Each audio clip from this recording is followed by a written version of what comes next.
There has been an unending attack on everything that I hold near and dear. There isn't any aspect of my life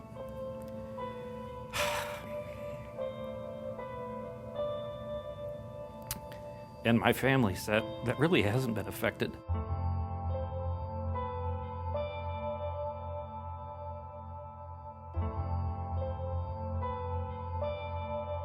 What Scott Walker did was he pitted Wisconsinite against Wisconsinite. He's torn our state apart. There was no warning that this kind of attack would take place. Collective bargaining rights, Due process, Health insurance. tenure. Retirement benefits. Every teacher in Wisconsin, depending on their pay, now gets paid between $2,000 and $5,000 a year less than they did a year ago. all those things that We fought for years and years and years, lost. We got the word out, this is what's happening. it was boots on the ground in Madison. Massive protests. I walked arm in arm with people who weren't public employees, who knew what this governor was doing was wrong. And that's one of the things that kept everybody going.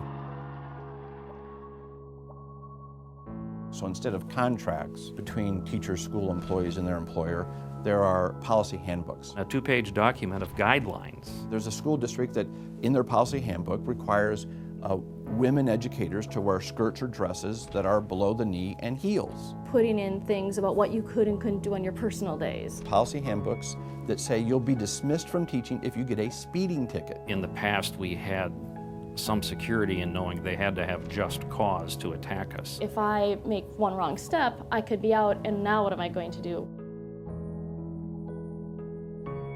In terms of tenure or due process protection or seniority, effectively that's all been eliminated. Many, many teachers were forced to retire and leave the profession. School district could just decide, we want to save a little money this year, so we'll lay off the more expensive people. My dad retired about 2 to 3 years early because he simply couldn't afford to keep teaching. There were hundreds of years of experience that were lost. A teacher's work conditions are the students' learning conditions. Districts have 30 to 40 kids in a classroom. That just seems unreasonable. There's not even room in the classrooms for the teachers to walk up and down the aisle. It definitely hurts the kids. Our children are losing. If I could wave a magic wand and go back, I would have moved more quickly on a reform agenda.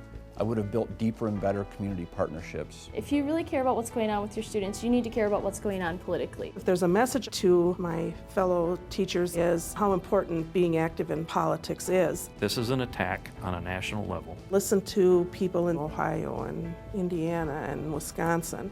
And if we can fix it here, we can spread out and reclaim some of what's been done in other states. It really is a battle, and it's important, and the stakes are really high. There comes a point when you just have to stand up and say, this is wrong. You've got to communicate with each other, you've got to unite, and you've got to stand up for what you believe.